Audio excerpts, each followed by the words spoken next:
Good evening, everyone. Welcome to the meeting of the Lebanon Utility Service Board for Wednesday, April 23rd, 2025. Let the record reflect that all board members are present tonight and that this meeting was properly advertised. We did have a working session prior. Please rise for the Pledge of Allegiance. Pledge allegiance to the flag of the United States of America and to the republic for which it stands, one nation, under God.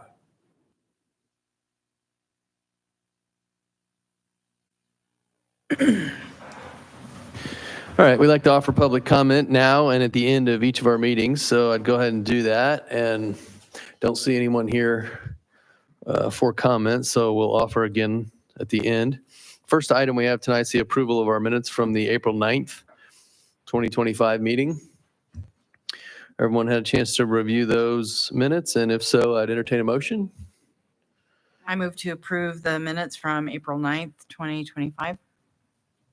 Second. Motion made by Ann, seconded by Tim to approve the minutes from the April 9th, 2025 meeting. Any additional discussion? All in favor signify by saying aye. Aye. Any opposed? And we'll do the same thing, approving the minutes for the April 14th, 2025 meeting. Everyone reviewed those, and if so, I'd entertain a motion. So moved. Second. Motion made by Tim, seconded by Ann to approve the minutes from the April 14th, 2025 meeting. Any additional comments? All in favor signify by saying aye. Aye. Any opposed? All right, next item is information from our CFO, Sandra Morgan.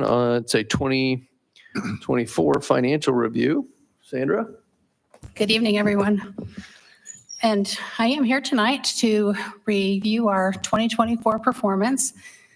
The financial statements are, I think, around 50 pages, and those are uploaded to Govinda. So what you see tonight will be a very high level of the detailed financials that you can go out and see. So if anybody after tonight has any questions for me, if you just want to send those to me, or we can sit down and talk, but I can answer a lot of questions then. So starting with the electric utility, we did have operating revenues of $29,143,435, operating expenses of $28,064,439 for an operating income of $1,078,996. We had non-operating, and it netted to be an expense this year of $186,563, or it netted to be revenue, I apologize for that, of $186,563. And what that is it's the net of any loss that we have on our assets or gain that we have when we sell our assets or we dispose of our assets, our interest income, and then our interest on debt. And for the electric utility, we do have one outstanding bond. So the net margin for 2024 was $1,265,559. I always like to show this because if you take a look at this, 51% of our electric revenue comes from industrial, and then another 13% from commercial and small power. So a very large portion of our electric revenue comes between commercial, small power, and industrial. From a budget standpoint, I feel like we did really good. Our operating revenues were over by 1.64%, and our operating expenses were under by 1.96%. So awesome job to everyone on the electric team and all of staff for keeping those close. Quick look at our 2024 major capital projects. I'm not going to read these to you, but our biggest expense last year was the transformers. And, we had huge lead times last year. We had to order things in advance, but we did spend about $1.2 million on transformers. In total, we had budgeted right at $4 million. We actually spent about $3 million, and the difference was about $1 million. It came in at about 27% difference. And then overall, if you take a look at our electric utility, the current rates have been in place since 2012. They were designed to provide about $1 million for capital improvements. And this year we came in at about $1.7 million, which sounds pretty good, but when you look at our actual capital outlay, we're now at $2.89 million because 13 years have passed. Our 10-year historical capital outlay is at 1.9 million, which is 2 times what the rates were designed to produce. And our current 6-year budget shows an average of 3.74 million needed annually. So it's my opinion that we do really need to look at the rates next year, or this coming year. So at some point within the next probably month or so, I'll probably come back to the board to get permission for Baker Tilly to do a rate study. Any questions on the electric utility? I just want to highlight that we're out of the IURC now, so doing that rate study should be less expensive and we can be more flexible with rates. And we also made changes with the transformers that should really help with efficiency and make a lesser rate increase when we have one.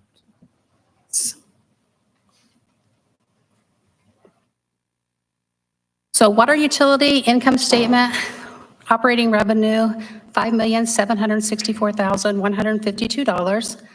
Operating expenses, $4,235,952 for an operating income. And this is without availability fees because we need to look at it without the availability fees to know how profitable we are.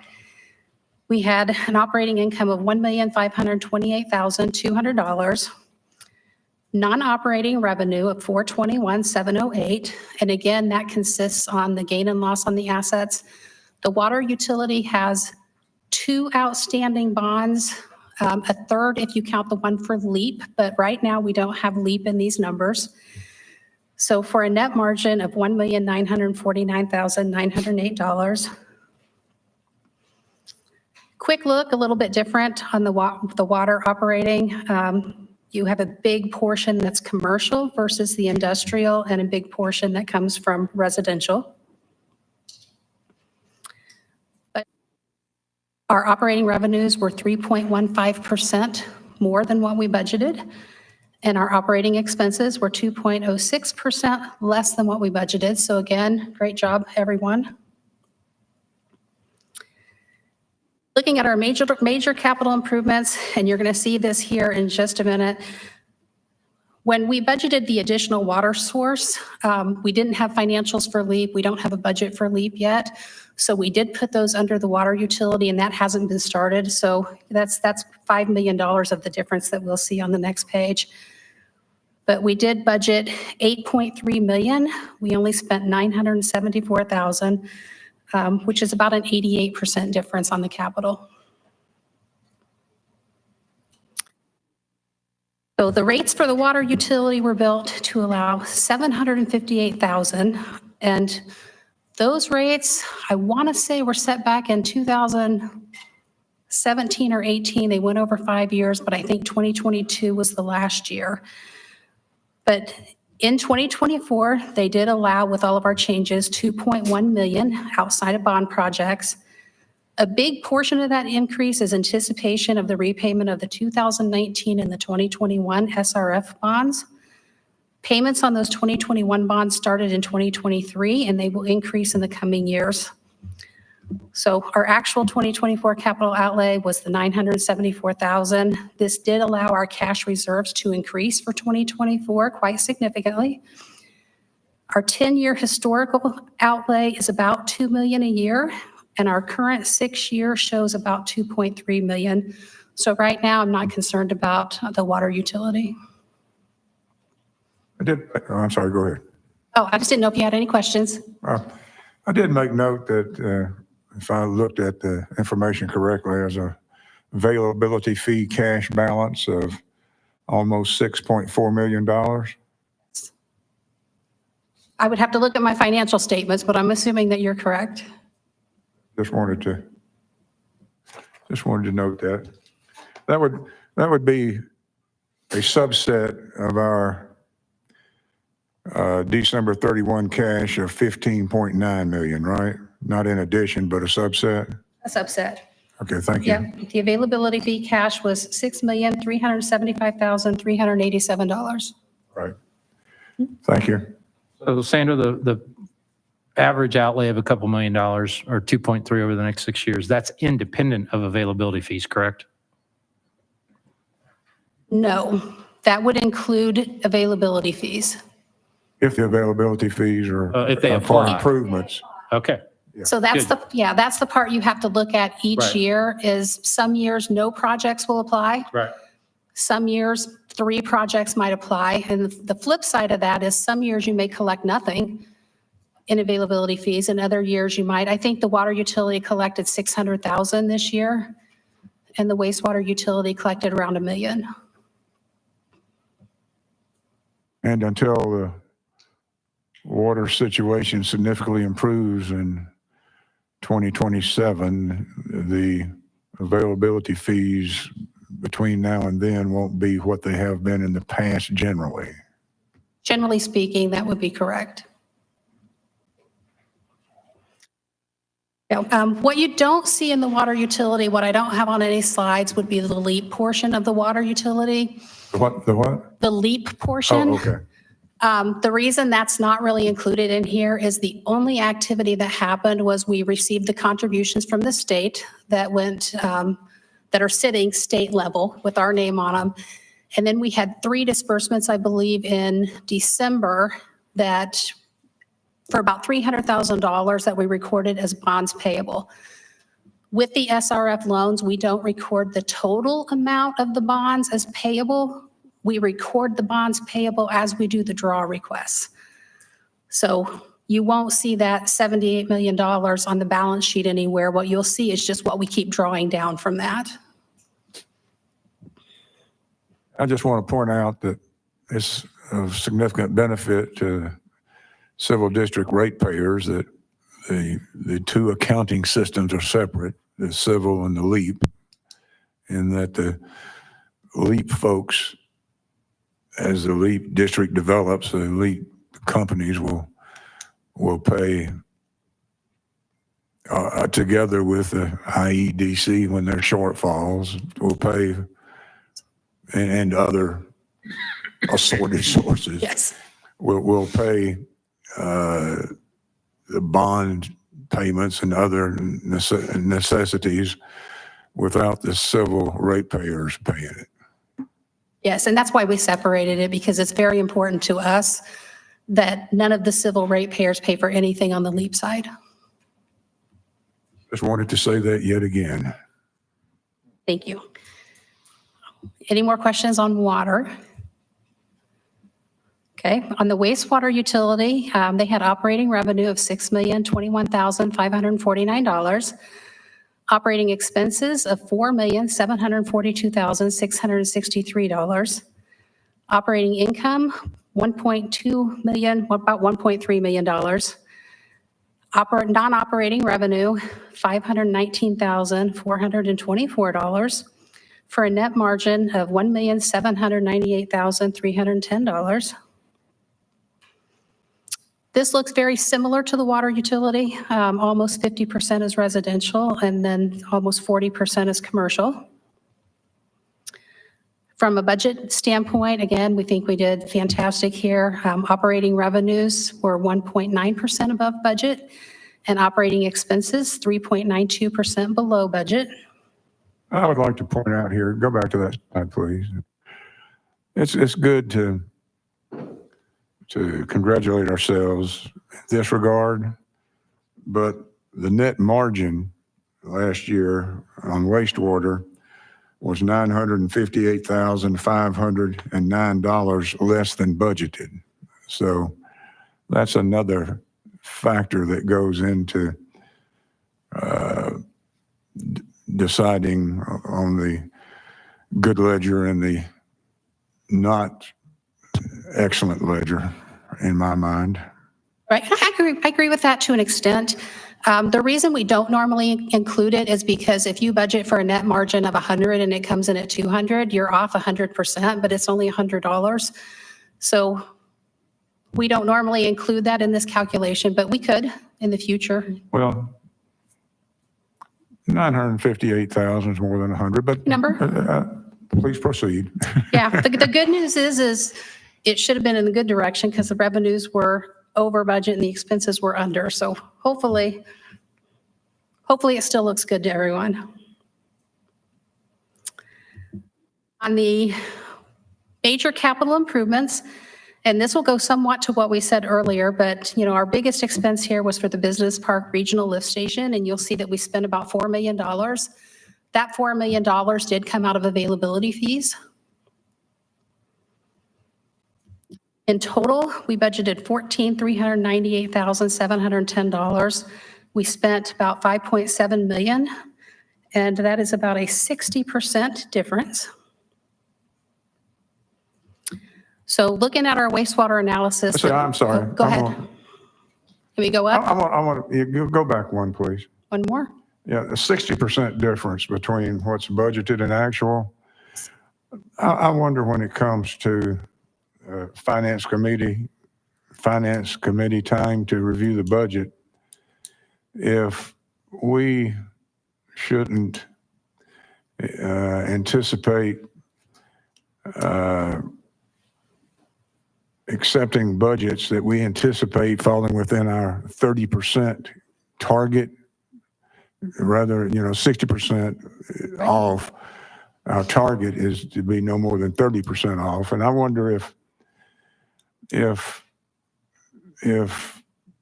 our staff and engineering consultants are erring on the side of perfect reliability in their budgeting, when satisfactory reliability is reflected by the actual expenditures, and if we need to watch out for a balance in that regard between ideal and satisfactory.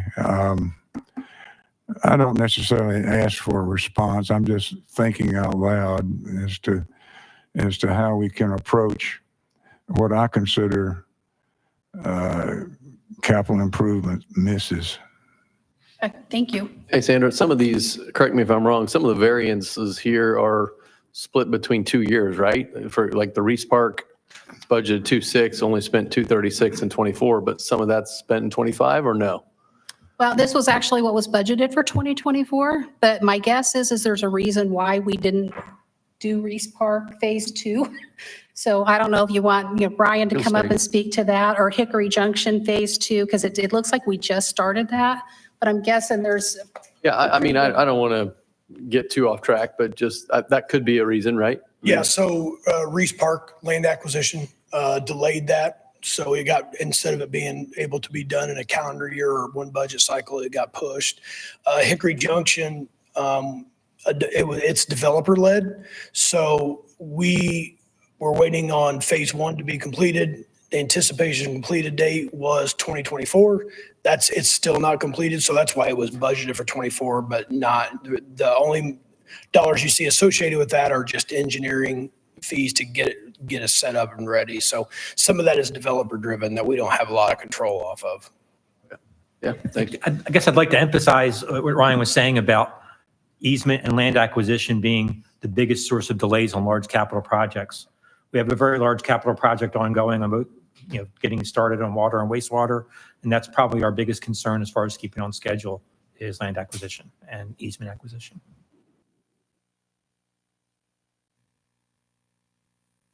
So to summarize, the current rate structure was designed to provide approximately $938,000 for capital improvements.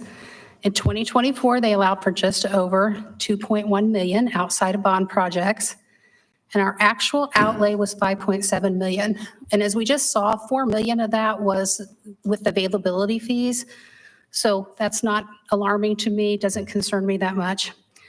Our 10-year historical was $2.5 million per year, and our current 6-year budget shows an average of $3.3 million annually, which doesn't include LEAP.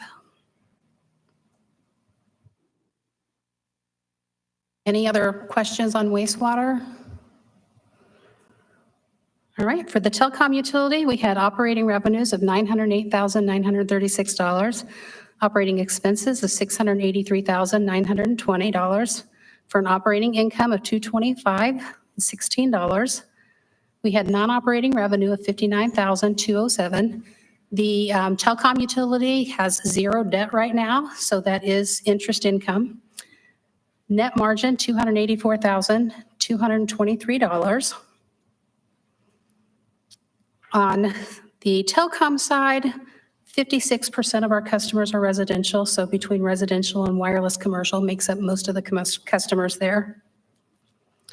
From a budget standpoint, and I think Seth had talked with everybody about this and also talked to the finance committee, but he did expect a decrease in the revenue based on a lot of things that's happening development-wise, but we were under on the revenue by 7.5% and under on the expenses by 1.24%. Quick look at the capital expenditures was a difference of about 66%. So quick summary through 2024, telecommunications does continue to generate positive net margins. They do still contribute, I think I upped this number a little, about $375,000 in allocated cost to the other three utilities, which is fantastic. I like to say, even if the telecom utility was breaking even, if they're contributing $375,000 to the other three utilities, you want to keep it. They currently have no debt, which will allow some for accumulation of cash to improve the system. Any question on telecom? Sort of reinforce your last statement there. The net cash increase in telecom last year was $234,000. So that just sort of emphasizes what you just said. And I will have Danielle post this up to Govinda. If anybody wants a copy, they can go out and get it. And again, I'm available to discuss anything in depth. Thank you, Sandra. You're welcome. Thanks, Sandra. All right, our next item tonight is our general manager is handling it. It's our security officer renewal, and it's an action item as well. Yes, thank you, Mr. Chairman. The reason we're looking at this right now is the prior year contract had expired, and we're doing our due diligence to make sure that we're price checking it because we are very happy with our service for security engineers, but we went and got 3 quotes, and security engineers was the best quote, and we're also very happy with them. So the quotes were requested from security engineers, Blue Line Security and Protection Plus. Security engineers has provided security for the municipal building since 2016, and we've since been able to expand their service. They help us with daily deliveries and making sure that when cash goes to the bank for deposit daily, that it's got sufficient security so we don't get robbed. So with that, I request a motion that we approve a contract with security engineers. All right, thanks, Ed. Any questions? Questions for Ed? Where is this budgeted? It says Department Administrative. What does that mean? I'm used to seeing electric, water, wastewater. So I don't know. Sandra just stepped out. So Sandra just stepped out. I believe it's budgeted under, actually, let me ask Danny because she helped me collect the information. I believe it's under contractual services. Contractual services, okay. Okay, spread out Yes, sir. amongst the utilities. Yes, just like the office staff. Thank you. You're welcome. I should shout out Danny. She did a great job running down these quotes for us. So thanks, Danny. All right. Any other questions for Ed? I will say, yeah. go ahead, I Ann. just had a quick question. I saw when I was reading your approval report that they had expanded the service to make to do daily deliveries and the deposit. So is that something that has recently happened a while ago? And so you know that's, is it already included? It's already included. They just include it in their services because probably a couple years ago, I noticed that when we were bringing our bank deposits, it was generally just somebody bringing it to the bank because we have rules with the State Board of Accounts where the cash needs to be deposited in the bank daily. And it just made sense to me if we're paying an armed guard that he should be the one carrying the money and not just one of our staff.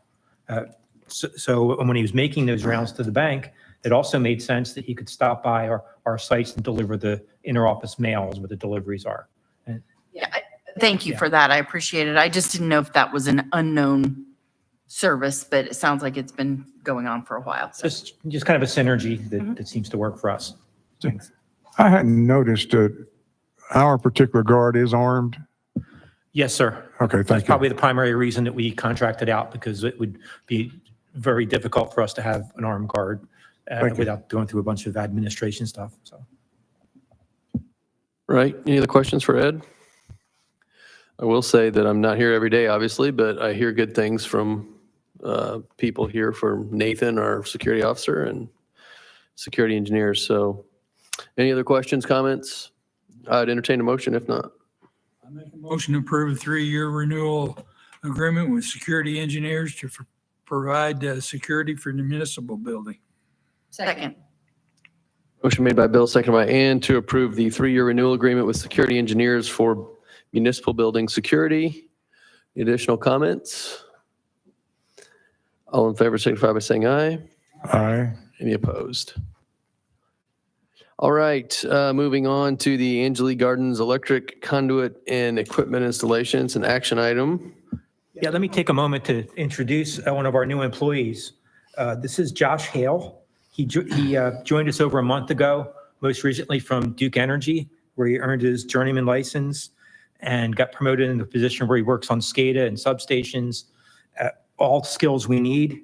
We kind of threw him into the deep end because he got hired in about the time Josh McKay left us, but he's really filling the position Dustin Shirley left vacant about a year ago. So he's got skills in both areas, so he's been helping out both ways.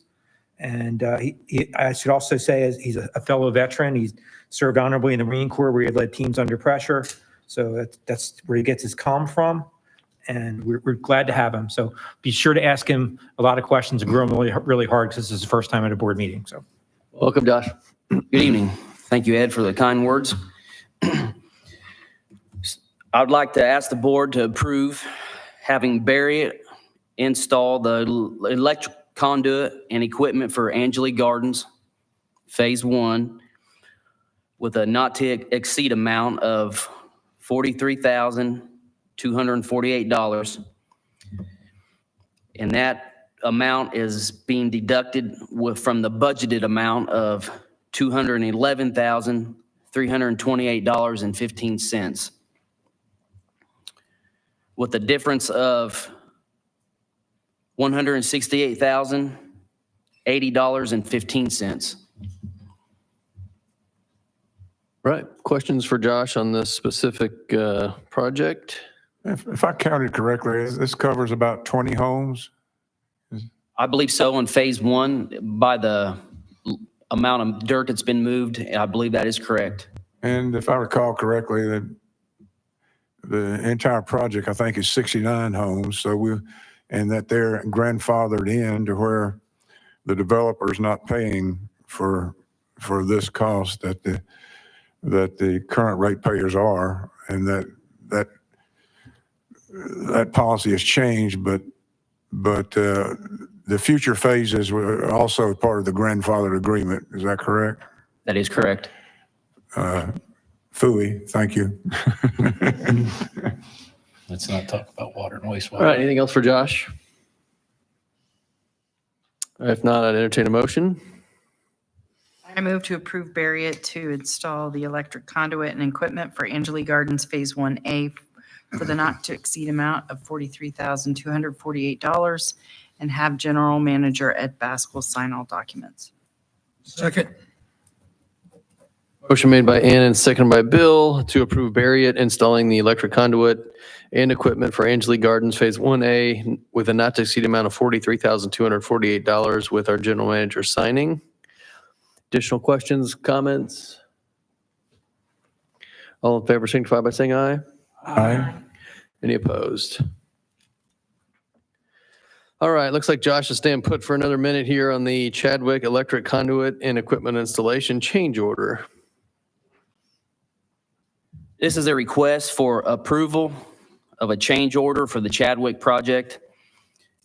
This is due to unforeseen issues with the conduit installation and equipment. The cost of this is $4,666.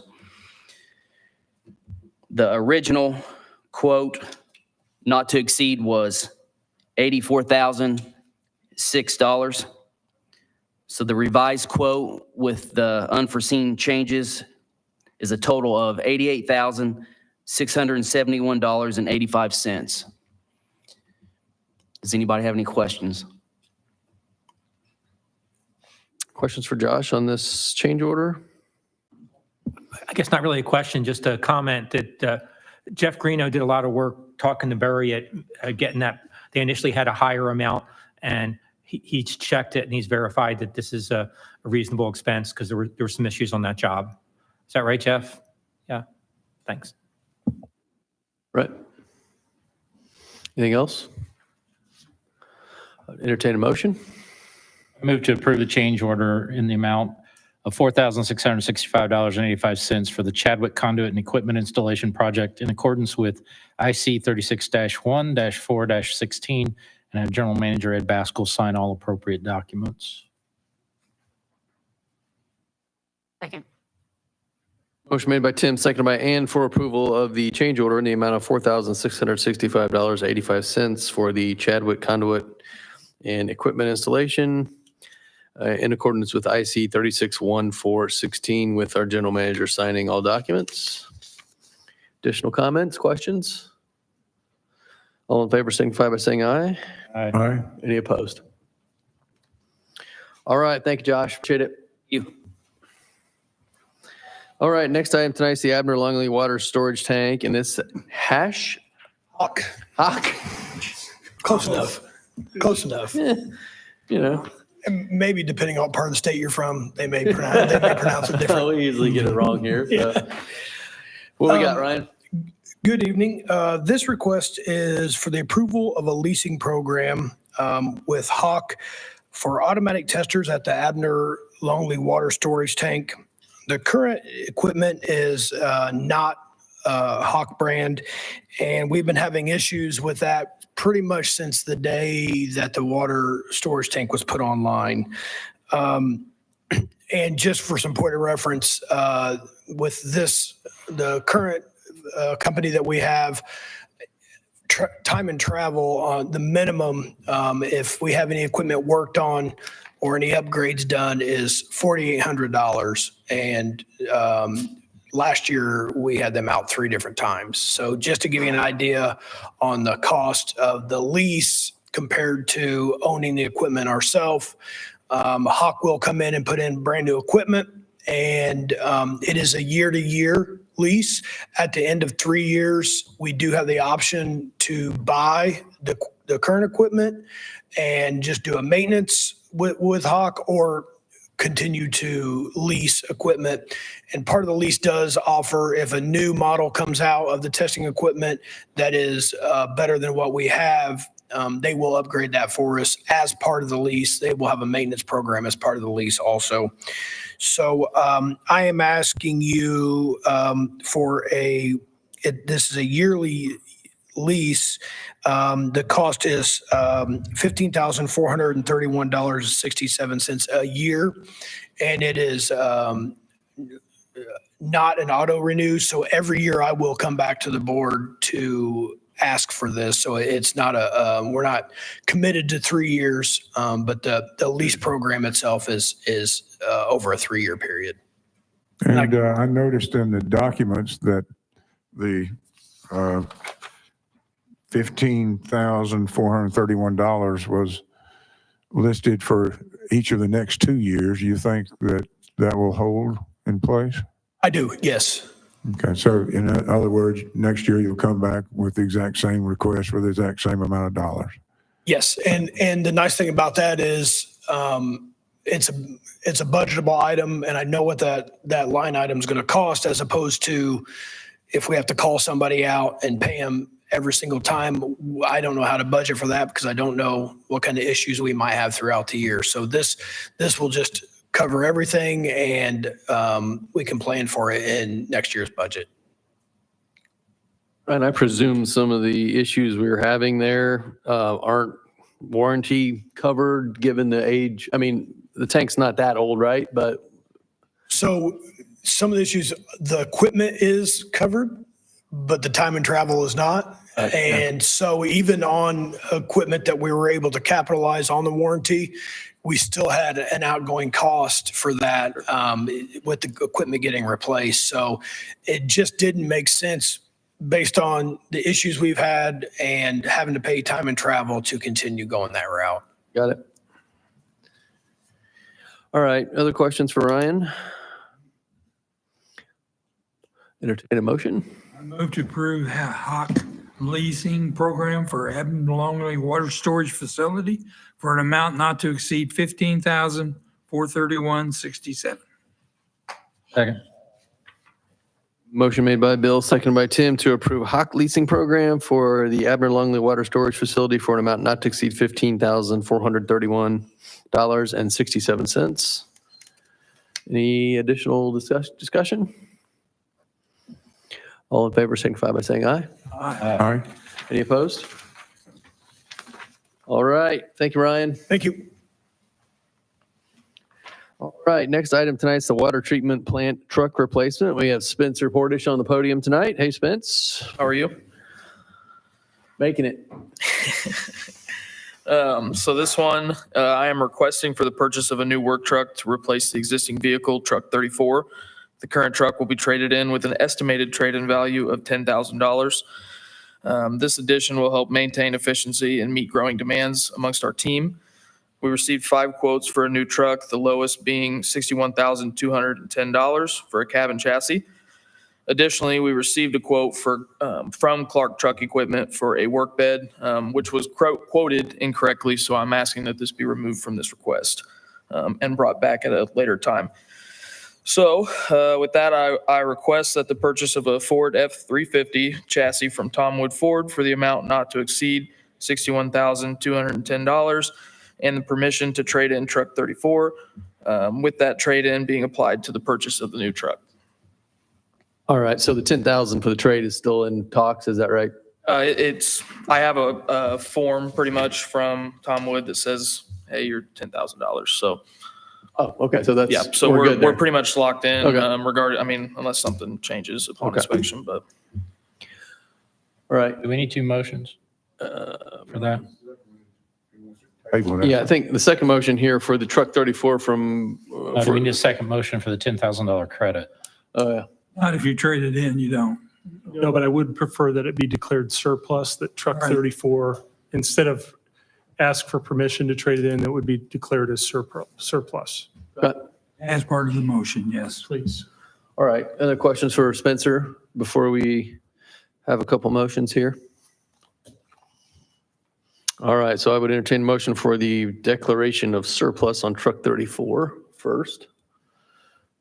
Move to declare truck number 34 to be added as surplus. I thought we were Do going we to need do it all do we in need to one motion. distinguish the value? I'm okay. No, I'm okay with it in one motion. One motion. Oh, Okay. Tim, you want to just do the full motion then for I move the, to approve the purchase of a F-350 chassis from Tom Wood Ford for $61,210 and to declare as surplus truck 34 with an added value of $10,000 that we will provide to Tom Wood Ford in an amount not to exceed $51,210. Cover it? sounds good. Motion made by Tim, seconded by Bill, to approve the purchase of the Ford F-350 from Tom Wood Ford. Purchase price is $61,210. Also declaring truck 34 as surplus and anticipating a trade value of $10,000, making a not to exceed amount of $51,210. Jeff, do we need it in accordance with IC code? I think it's 5222, I believe. I don't think we need that. I mean, For a Only when we trade. declare surplus. That's okay if not. Yeah. Are we okay there? yes. All right. We have a motion and a second. I have a question. Good. I noticed in the information provided in the packet that Chevrolet 350 crew cab with a bed with bed included gave us a quote. Why did we not consider that quote? So that final price was about 1,000 over, as well as that truck service bed was not what we wanted. Okay, I so- just kind of wanted to show you guys what that overall cost would be if we bought it together. Right. So that particular bed with that truck didn't fit our needs. Yes, sir. Okay. Thank you. All right, other questions? We have a motion and a second. All in favor signify by saying aye. Aye. Aye. Any opposed? All right, thank you, Spencer. Next item tonight is the 2024 Water Wastewater GIS Updates Extension, and Ryan is back. This is simply to ask the board for permission to extend the water wastewater GIS system updates. The original board approval was through December 31st of 2024. That is still ongoing. The project's still ongoing.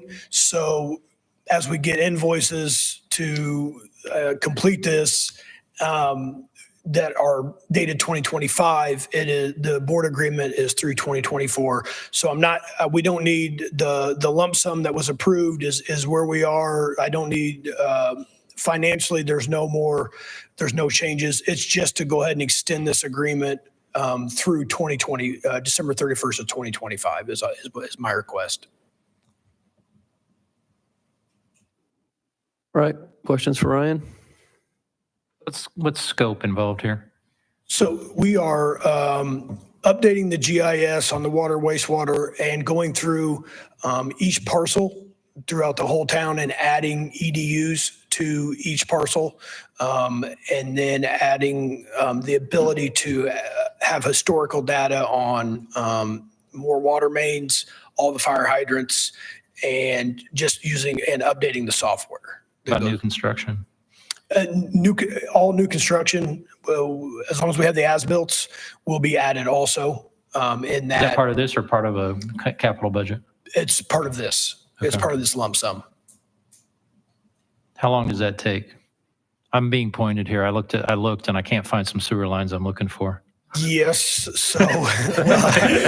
so it takes longer than when those sewer lines were installed. We try to do as much of it in-house as we can, and then it also has to do with when the contractors provide us with their as-built. Oh, you mean those don't come right away? Unfortunately, no. But that sounds like a good current project for our new project manager to start looking into tomorrow morning. And as-built. Yes, I can get back with you on that. Thank you. Mm-hmm. All right, anything else for Ryan on the this GIS update? If not, I entertain a motion. I move to approve extending the BFNS 2024 water and wastewater GIS updates through 2025. This extension will not increase the approved amount, but will allow for updates to continue until the project is complete. Second. Motion made by Tim, seconded by Ann to approve extending the BFNS 2024 water and wastewater GIS updates through 2025. And this will not increase the approved amount, but allows updates to continue until the project's completed. Any additional comments, questions? All in favor signify by saying aye. Aye. Any opposed? All right, thank you, Ryan. Thanks, everyone. Okay, next item is the approval of our claims, payrolls, and transfers dated April 23rd, 2025. Everyone had a chance to review those, and if so, I would entertain a motion. I move to approve the claims, payroll, and transfers dated April 23rd, 2025 in the amount of $1,202,404.52 for claims and payroll and $616,026.25 for transfers. Second. Motion made by Ann, seconded by Bill to approve the claims, payrolls, and transfers dated April 23rd, 2025. Any additional comments? All in favor signify by saying aye. Aye. Any opposed? All right, next item is any other business that we may have tonight. Anyone on the board have anything? Ed, anything tonight? Yes, sir. All right, we'll offer public comment again. I don't see anyone here to comment from the public, so our next meeting is May 7th at 5 p.m. And with that, I would entertain a motion to adjourn. I move to adjourn. Second. Got Tim and Ann at the same time. All in favor? Aye. Any opposed? All right, thank you. We stand adjourned.